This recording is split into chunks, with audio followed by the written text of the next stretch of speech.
Thank you for being here with us this morning to worship together as we continue to explore and participate in the life of Jesus so that we can be a healing presence in our world.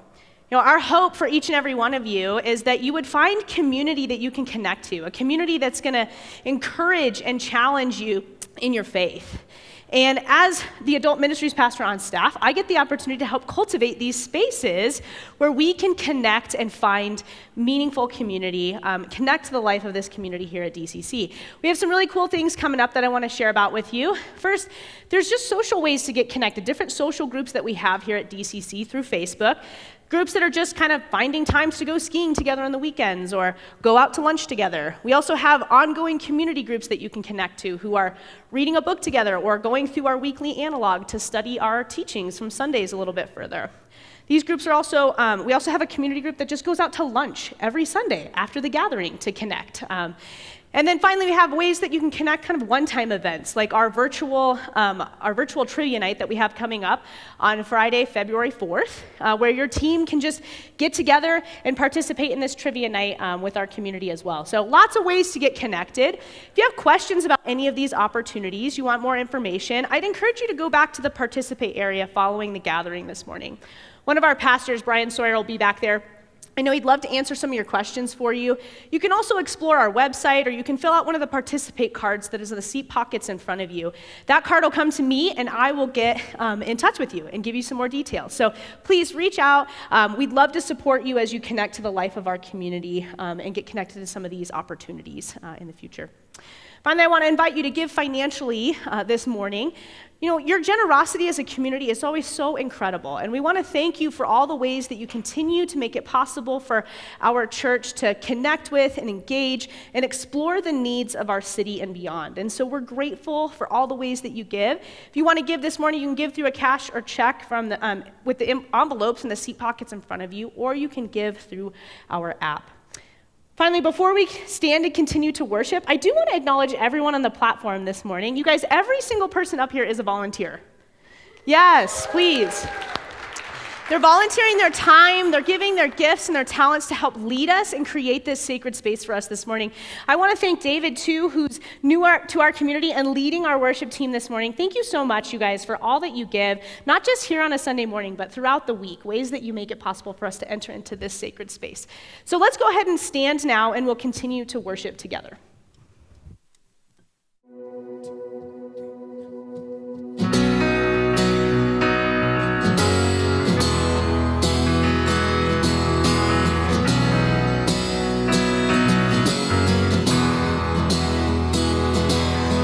Darkness tries to roll over my bones, when sorrow comes to steal the joy I own, when brokenness and pain is all I know, no, I won't be shaken, no, I won't be shaken. My fear doesn't stand a chance when I stand in your love. My fear doesn't stand a chance when I stand in your love. My fear doesn't stand a chance when I stand in your love.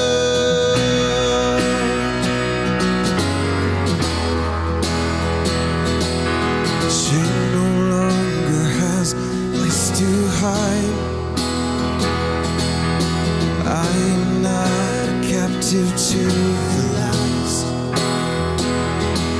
I'm not afraid to leave my past behind. I won't be shaken. I won't be shaken. My fear doesn't stand a chance when I stand in your love. My fear doesn't stand a chance when I stand in your love. My fear doesn't stand a chance when I stand in your love.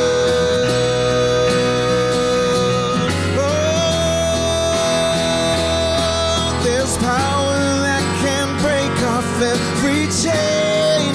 Oh, there's power that can empty out a grave.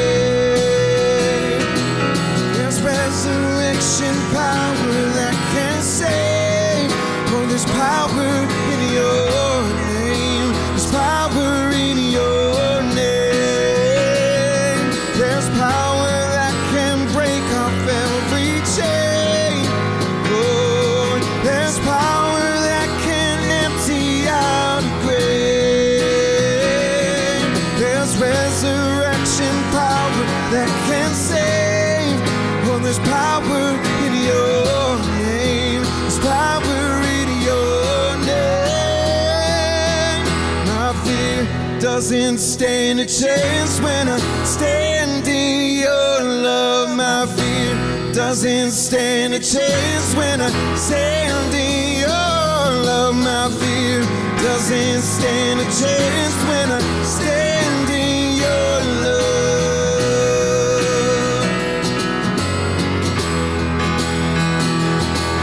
My fear doesn't stand a chance when I stand in your love. My fear doesn't stand a chance when I stand in your love. My fear doesn't stand a chance when I stand in your love.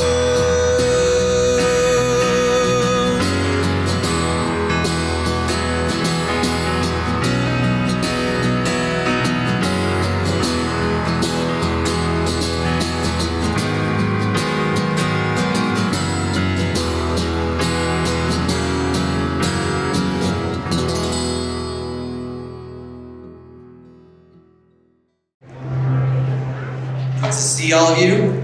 Someone on the way in said, it doesn't look like you're teaching today. And I said, why? And they said, because you're wearing the kind of sweater a professor wears when they're not teaching classes. Thanks, I guess. I don't know if it was a compliment or not. I didn't know how to take it. I just said thank you and kept walking. But I'm actually not teaching this morning, and I'm excited about that because as I've shared the last couple of weeks, our friend Kent Dobson is here with us this morning. Kent and I have known each other for quite a while, and we are going to be leading a trip together again to Israel and Palestine in March. And so before I invite him to the platform, just know that after this gathering downstairs in our ballroom at 11:30, if you are interested in going, if you're planning on going, if you want to go in future years, we invite you to come and learn more about what that trip will be like. But at this point, I'm going to ask Kent to come to the platform and ask all of you to welcome him as he does.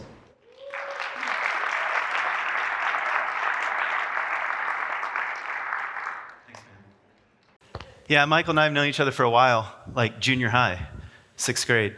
And here's a visual for you. We used to ride horses together, and so just imagine the two of us in like full Australian dusters and cowboy hats. That was before Michael got cool and wore sweaters with patches and stuff. So it's nice to be back. I've taught here many times, and it's such a welcoming and gracious place to be. And it's nice to be in a building like this, just because the architecture alone has a certain effect on the psyche and on the soul and on our sense of aim. So much of our life about what's important and what to pay attention to is now dictated by the almighty phone. And we know that. We're sort of like, well, yeah, I know that, but I'm going to now tweet that out on my phone. And human beings have always been in this dynamic relationship between ordinary space and sacred space.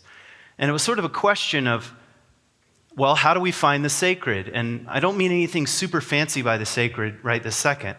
I mean something like set apart space, a space of depth where the divine and the human might meet. That was sacred space. And also, you have this thing called ordinary space or mundane space. And where do the two meet? And one reason why people built buildings like this and gathered at certain set times during the week or during the year was to be in conversation with the sacred. Because the mundane takes over the way your phone has taken over your life. Oh, probably not you, other people that you know. And it's good to be in spaces that pull us towards something larger. Like, how long would it take to make one of these stained glass panels with probably leaded glass? I'm imagining. I haven't looked that closely. How long would it take? Why would you do something like that? Why would you make something that might last for hundreds of years? especially in a culture where everything has to be instantaneous. Even COVID, give me the instantaneous vaccine. By the way, I'm not going to go on like a political rant here one way or the other, but give us the instantaneous vaccine so we can get over it. You know how long COVID is going to be here? I'm going to tell you, get ready, tweet it out, 10,000 years, something like that. That's the way infectious diseases move. That's slow. That's kind of humbling. It's like, okay, I'm not the center of the universe. I don't have that much control. And my question is something like this. Where does the sacred and the mundane or the ordinary meet? And how does the sacred and the ordinary meet? Anyway, that was my intro. Let me read to you the passage that Michael gave me to riff on this morning. This is a passage that involves Mary, the mother of Jesus, and her relative Elizabeth. And I'll just read it, and then I'll try to ask some questions about it. At that time, Mary got ready and hurried to a town in the hill country of Judea. So she's already pregnant, and she's going to visit Elizabeth here, where she entered Zechariah's home and greeted Elizabeth. When Elizabeth heard Mary's greeting, the baby leaped in her womb, and Elizabeth was filled with the Holy Spirit. In a loud voice, she exclaimed, "Blessed are you among women, and blessed is the child you will bear. But why am I so favored that the mother of my Lord should come to meet me? As soon as the sound of your greeting reached my ears, the baby in my womb leaped for joy. Blessed is she who has believed that the Lord would fulfill his promises to her." So when you're the lead pastor and you get to a passage that you're not sure what to say about it, you give it to a friend. And you say, "Oh, I know, Kent should teach on this. That'll be good." Because it's a bit of a strange part of the story, a strange encounter here, where two women meet, and there's a kind of exchange that happens in the womb, a leaping and a filling of the Holy Spirit. And it's a kind of precious and mysterious encounter here. And why would the storyteller include this? I mean, it seems strange, and it seems numinous, to use a fancy word. Numinous means to wink or to nod. Like, well, I was going to say, like, if someone winks at you, I'm not going to wink at you right now. That might be weird, but you're like, oh, okay. But it's a numinous encounter. It's filled with mystery. And what's hidden here, the baby, what's hidden, it's like it's a wink toward the potential of something, of what's to be born in the world and what's to come to be in the world. And it also takes place in a kind of very ordinary sort of space. Two women getting together to talk about having babies, to be with one another. It's very plain in a way, very natural. And yet it's also filled with a kind of mysterious, numinous sort of presence. So where I want to begin is where anyone would begin with this passage, and that's to say a few things about archetypes and then talk about Socrates. So that's what I'm going to try to do. And then I'm going to ask a series of questions. So if you want to know what's the point of my talk today, it's going to be to ask a series of questions. By the way, what time am I supposed to end? In 26 minutes? Oh, I see the countdown. You said there was going to be a countdown. That's awesome. Okay, 25 minutes and counting. Here we go. So let's talk about archetypes. Archetype sounds like a fancy word, but it's really not. All an archetype is a pattern. It's a pattern. And an archetypal pattern is a pattern that's always true. And it's it's an operating and energetic force in the world. I'll give you some examples of archetypes. A king or a queen. As soon as I say those words, there's a certain feeling about them. Certain images and emotions and ideas are floating in the air as soon as I say king or queen. Or here's another one, father or mother.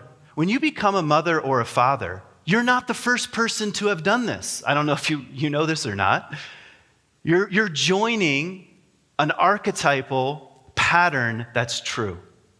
That's always been true. It's kind of like a constellation in the sky. You know what, like if you don't know that much about the stars and you lay down and the clouds are not present and you're looking up, and at first, if you don't know anything, you're just seeing a bunch of dots, correct?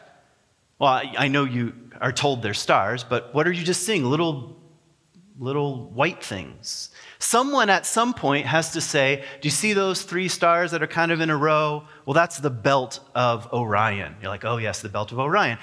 And then you have to be shown, well, he's holding a bow, and you see the arc of the bow. And after a while, if you lay there long enough and someone points out, you'll say, oh, he's shooting an animal, which he is. And you can see the head of the animal. And if you go even further than that, you can see the heart of the animal, which is called Plebius or something like that, or the 7 sisters. Now, probably none of that you're going to get on your first, random chance to look up in the sky. It's a constellation, and once you see it, once you see the pattern, you're like, oh, there it is. That's what an archetype is. So archetypes like king, queen, mother, father, feminine, masculine, are constellations that carry energetic patterns. Now, why am I telling you all this stuff? Because the opening of the Gospel of Luke is interested in the feminine archetype and what that has to do with God. It's unusual to have so many verses and passages about women here at the beginning of the Gospels. It's unusual, and I'll tell you why in a second. It's asking questions like, what does the feminine teach us about God? What does the feminine reveal about the divine? See, all the way back in Genesis, it says a very interesting passage. It says, male and female, he created them in the image of God. That means whatever you want to say about God is both masculine and feminine. Both are incarnational expressions of the divine, or they show us something about the divine. And there's something very intriguing about what's happening here, and it's elevating the conversation around the feminine, which is an archetype, which is a pattern, which points towards something. What does the feminine know about the divine that the masculine does not? That's an interesting question. And all the men would say, well, nothing. It's poking around in that. It's pushing against it. In fact, in the Roman world, the testimony of a woman in court was not valid. Okay? So why would you be telling a story that involves so many passages about women? It's to balance out that, I guess you could call it, tendency of civilizations to lean toward what would be called the patriarchal or the masculine as the trustworthy source. So it's messing with these things. It's saying, oh, let's talk about the way in which the divine enters the world, and it involves the womb. It involves the womb. Whatever you think about the birth of Jesus, the birth of John the Baptist here, you have to admit that the divine enters the world through the feminine, through the mystery and danger of birth. There are no guarantees. Jesus could have died in childbirth. Why do I say that? Not because, I'm like, I have some inside scoop. It's because lots of kids died in childbirth in the ancient world. What a vulnerable way to enter the human conversation. And it's elevating this, the Gospels are, saying, pay attention here. What does the feminine teach us about the divine that the masculine does not? That's a question I have. I'm not going to answer it. I'm just going to hold that question. It's also interesting that the story begins with women and ends with women. Only the women are at the cross. Where are all the men? I don't know. Hiding. Running away. Pretending they don't know Jesus. And the first person that Jesus appears to upon resurrection is a woman. We know more about Mary Magdalene in the Gospels than we do about Thaddeus, one of the 12 disciples. What do you know about Thaddeus? Nothing. I guess he wasn't that interesting. He was just like, he just sort of kept quiet, like, hey, I'm on the team, but if I just lay low, I won't get kicked out. So now, I'm really maybe overemphasizing this point, but I think it's important. Now I'll say something about Socrates, all right? Socrates was a philosopher, and philosophy means love of wisdom. That's the technical translation of philosophy. And one of the things that Socrates promoted was the suppression of emotions and the elevation of the rational, or the logos, it would be called in Greek. Reason. And fair enough, all right? Suppress the emotions, be rational, be reasonable. And that is to be a philosopher, according to Socrates. And he was so disconnected from his emotions that at the end of his life, when he was given the choice between drinking poisonous hemlock and dying, or recanting and feeling emotions and saying, I'm sorry, he just, without emotion, apparently, according to the story, drank poison and died in Athens. And here's the interesting part of the story. His wife comes to see him. And his wife was known for being emotional, all right? I'm just telling you the story as it appears. And she's carrying on and saying, this is the last time I'm going to ever see you, and, things you might say if your husband was about to drink poisonous hemlock and die. And what he says to his slave, Socrates, is get her out of here. All right, those are his final words to his wife. Get her out of here. I can't handle this kind of emotion because I'm a philosopher. I'm a thinker. I've separated myself from the emotional life. Now, is that good or bad? I'll let you discuss that at lunch. But I might say something very obvious, which is you can't live like that for very long. It's imbalanced. You cannot just go through life logical, logos, ordered, aim, separation from emotions. I feel nothing. I'm just going to make the rational decision. It's not that good for you. And the masculine, I'm speaking archetypally, not necessarily of men, because masculine and feminine are not necessarily related to gender. But they're, again, like an energetic force, we could say, tends toward the rational. And the feminine tends toward something else, tends toward an embrace of the emotional life. And the Gospels are saying what's happening here cannot just be explained in terms of logic, rationality, and logos. The Gospel of Luke balances out the Gospel of John, which begins with these words. Now I forgot them. In the beginning was the Word. Yeah, in the beginning was the Word, and the Word was with God. Okay, in the beginning was Logos. There it is. Socrates would be like, that's right. In the beginning was Logos.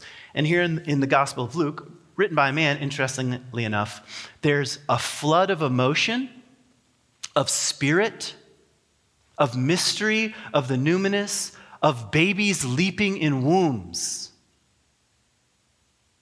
tears, an overflowing of emotion, so much so that Elizabeth breaks into a poem here.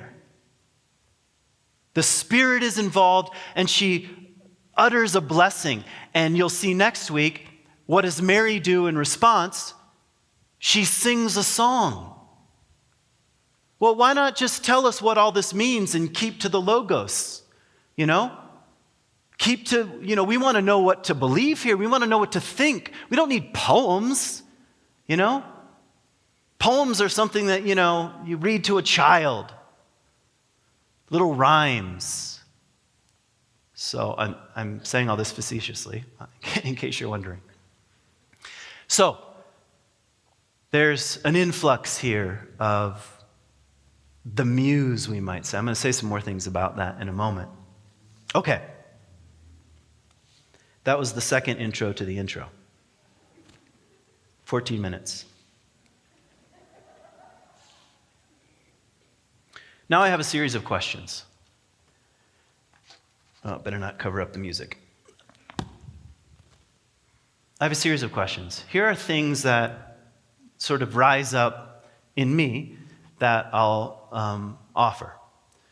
Just things to think about in light of this passage.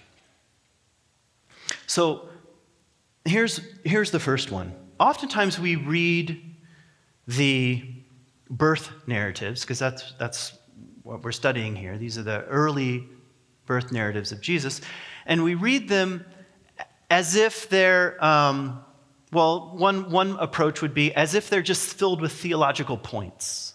Like, well, what's the point of the story? Well, the point is to make this theological point.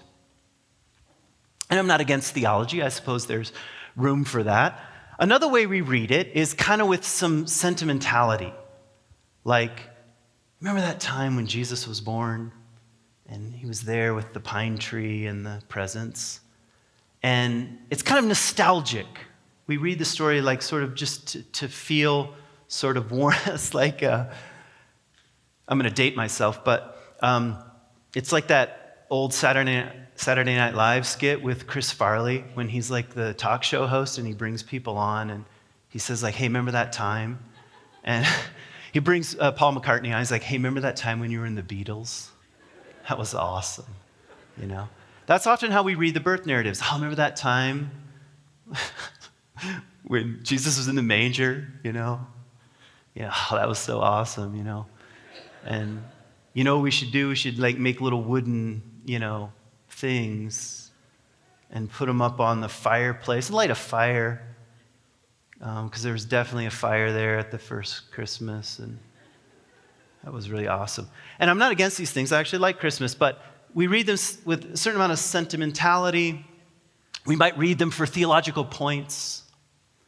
And oftentimes we want them to tell us something about God. So here's the question that I'm asking here. What does this tell us about being human? That's my first question. What does this exact story of Elizabeth and Mary and the baby tell us about the nature of what it means to be human? Let me ask it another way. What does it tell us about the way in which we come to meet God? I don't mean the way in which other people back then came to meet God and then we can make a little manger scene out of it. I mean right now, in the ordinary, mundane space called our lives. How does the mystery of the divine show up? And in what way? What about with just two people are talking? What about if two pregnant people are talking? What about a baby moving inside your womb? What does it tell us about, back to my original opening question, the sacred and the mundane? Where are they mixed? Where is the sacred mystery of God encountered? I'll tell you something that we have forgotten. Because Christianity has been a religion for so long, which tends to make whole bookshelves of ideas, we've forgotten that the point was to experience something. It says in the passage that she was filled with the Holy Spirit. It's saying that the mystery of God can fill you. That's what it's saying. The sacred, divine mystery that ordered the cosmos. That's Genesis chapter 1. and the Spirit of God hovered over the waters, we feel, we taste, we touch when? Like when a baby moves. That's when. When we're just having like a face-to-face conversation with someone. And it moves out of, I cannot believe Green Bay lost that game yesterday, which is a fair point, to something where there's a trap door and something of the mystery enters. There's not a lot of mystery in Green Bay losing. I mean, it is kind of mysterious now that I think of it, but probably the problem was Aaron Rodgers' hair. It got in his eyes and he just couldn't see. I don't know why I said that. Okay. Here's question number 2. I told you I'm just going to ask questions. Question number 1 was, what does this tell us about being human? About where and how the divine is encountered? What kind of ordinary spaces that suddenly are shot through with the sacred? Here's another one that's related. How does the divine mystery dance with the ordinary? After all, we just have like our ordinary lives. Like I woke up this morning and I just woke up. I'm just doing things. Drinking coffee and, hanging out, I guess. And getting ready to go and do the special thing like speak in front of people. It's all just relatively ordinary space. And how does the ordinary dance with the mystery of life, with the mystery of God, with the divine? How? Is it possible for me to say yes to that dance? Is it possible for me to resist that dance?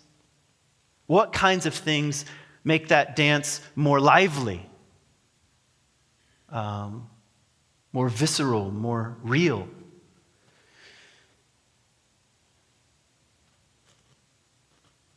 Here's another question I might ask. This is kind of a whole nother rabbit hole, like in Alice in Wonderland here. What does this story tell us about the nature of initiation? So initiation is a word that's kind of gone out of favor. It actually technically means to begin. Now, I'm not going to ask you to raise your hands. Actually, that might be fun.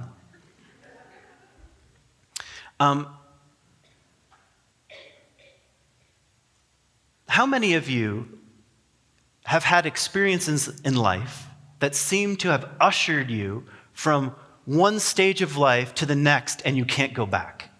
Anyone had an experience? Yeah, that's called initiation.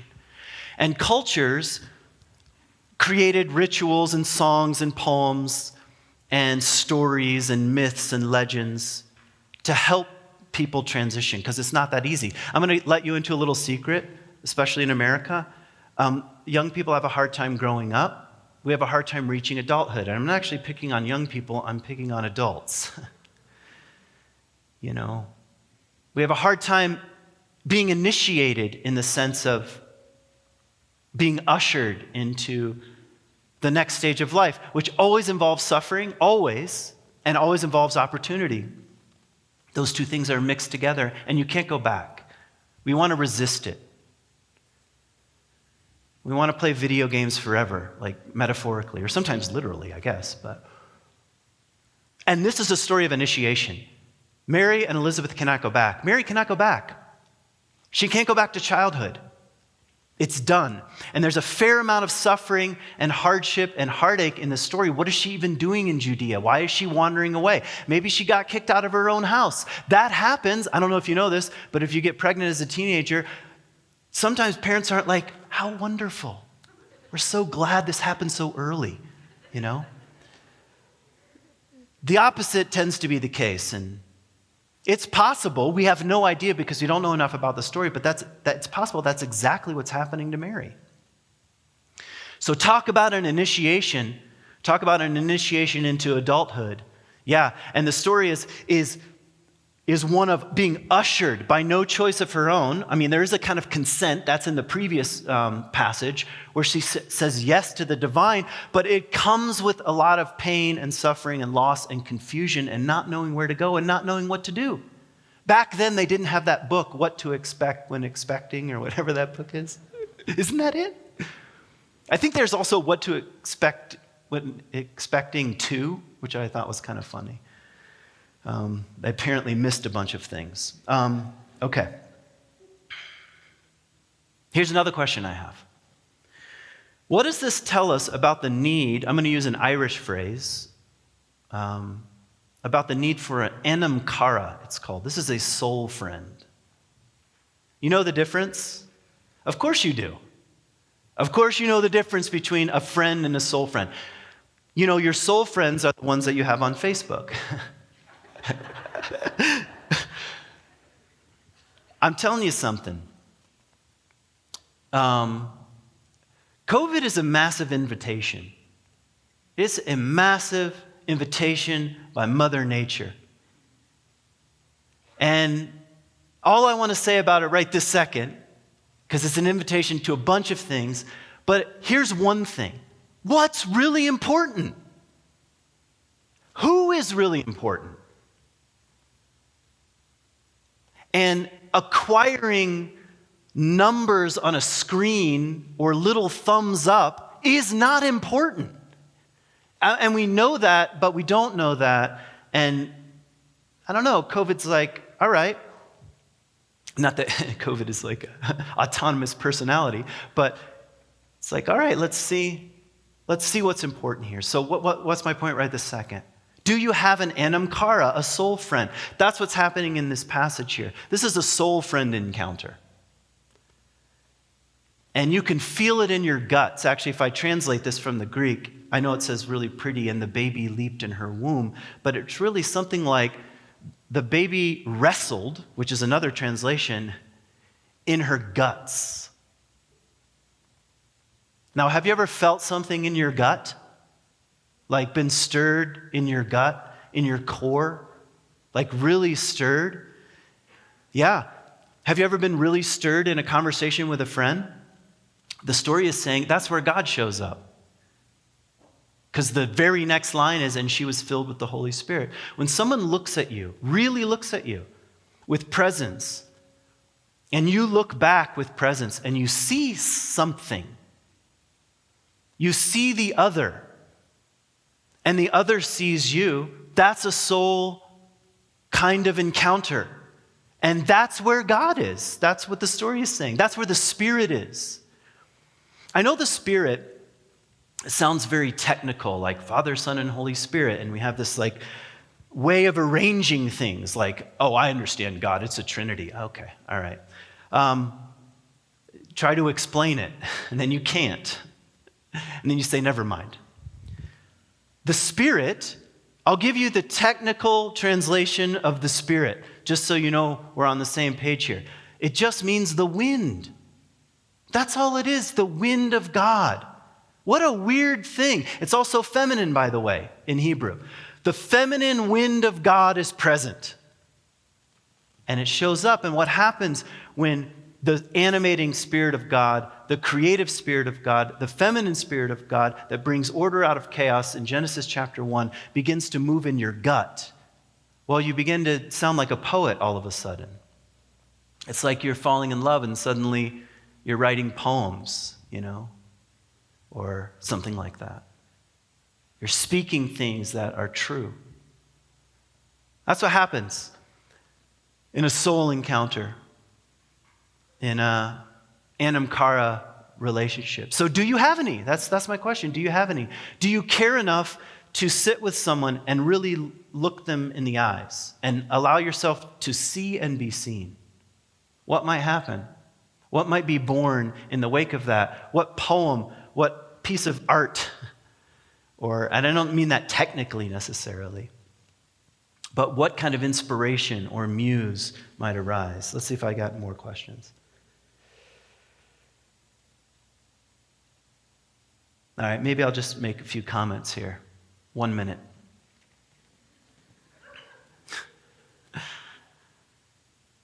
So the story suggests to me something like this, that we ought to pay attention to the ordinary if we want to deepen our relationship with the mystery of God.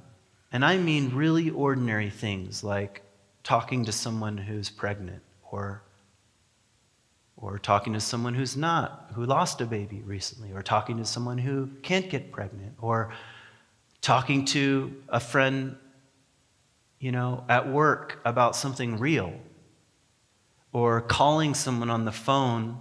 That's the other part of your phone that doesn't text. Calling someone on the phone and asking them questions about the ordinary.